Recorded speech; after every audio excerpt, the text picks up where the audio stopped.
Israel's government says it will press forward with its ground offensive into Rafah, the city sheltering over 1 million displaced Palestinians. Joining me now is Amy Potter. She's a Canadian nurse with Doctors Without Borders who just returned from Khan Yunis. Amy, thanks for joining us today. Hello, it's good to be here. Could you describe for us, because we haven't had a proper look at Khan Yunis and what it looks like at this point? So Khan Yunis and Rafah, again, very, very close to each other. It's not like anything you've ever seen. It's simply overwhelming. Before the conflict, this was an area that had approximately a couple 100,000 people. And after the conflict started to progress down to the south, the population swelled to well over, I believe at the peak was 1.8 million. There's just nowhere to put that many people.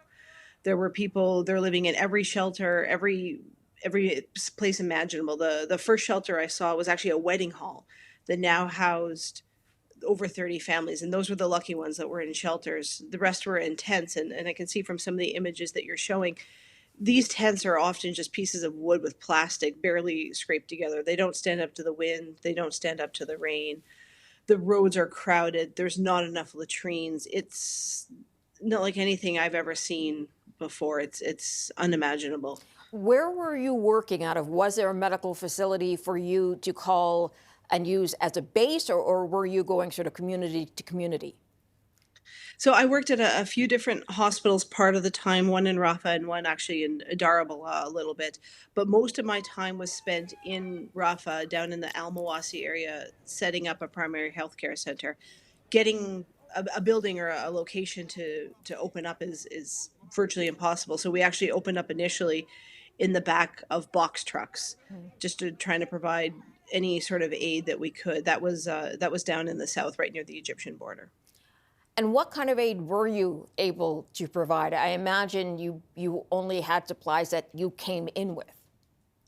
We had a limited amount of supplies. You're correct. There were some that we were able to, our logistics team was able to get in, but nowhere close to what we needed. Initially, we were just able to provide some physician consults and a little bit of medications, a lot of which were actually donated by the WHO and the local Ministry of Health to try and provide just basic health care. A lot of the people living in that area are displaced.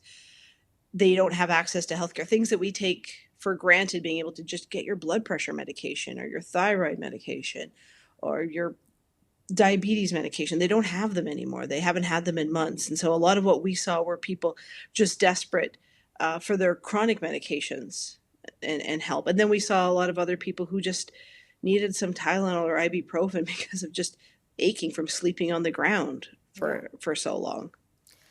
Had you been there before, to this region? No, not specifically to this region. I've worked in other countries in that area, but I've never been to Gaza. How does this compare to other places you've worked in the region? This is far worse. This is probably one of the worst scenes that you could ever imagine. And I worked with a very talented international staff with Doctors Without Borders, people who've worked all over the world and for 30 plus years, far longer than I have. And the one sentiment that we all shared was, this is worse than we could imagine. Part of the reason is in a lot of other areas, they have some option, some ability to maybe relocate to another area. We don't have that in Gaza. They've relocated. They're at the end. Rafah was the end of the strip. There's nowhere else to go.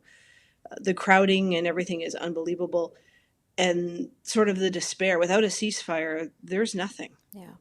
There's nowhere else to go. It's not just the awful living conditions and the lack of supplies, and those exist other places, but other times you have options, and you don't have options here.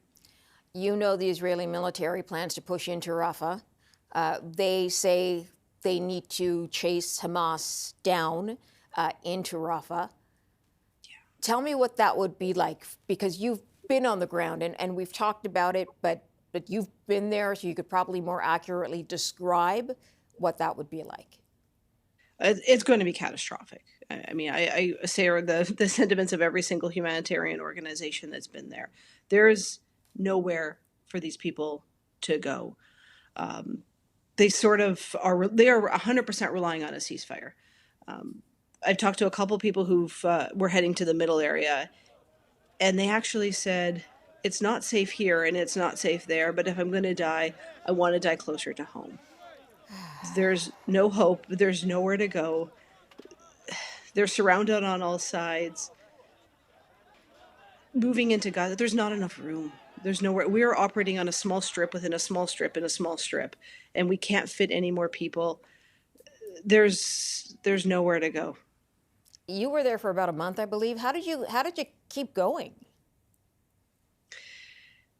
Oddly enough, you find a lot of inspiration in the people that you work with. For me, this was, my second or third war that I'd been a part of. But for a lot of the national staff, this was 10th, 12th war, depending on how old they were.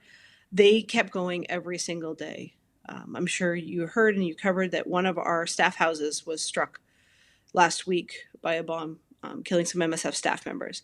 And the next day, everybody who wasn't directly impacted showed up at work because they wanted to keep going. When I left, I was, sad and saying goodbye to the staff, and they said, for 7 hours a day when the clinic's open, it's almost like there's no war, and we get to do what we can to help. And that was just the national staff. The people there are unbelievable. They're so friendly. They're so resilient.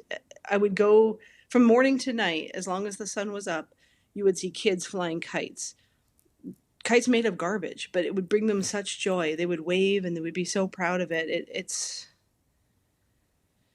you kind of have to do what you can with what you've got, and the national staff are the ones that got us through. Watching the population struggle, but still just have the greatest of attitudes, considering the plight they're in, it's inspirational. Yeah, the human spirit sometimes, right? Yeah, we needed that. Amy Potter, thank you. Thanks for going. Thanks for sharing what you saw, and thanks for your time. Thank you so much. Take care.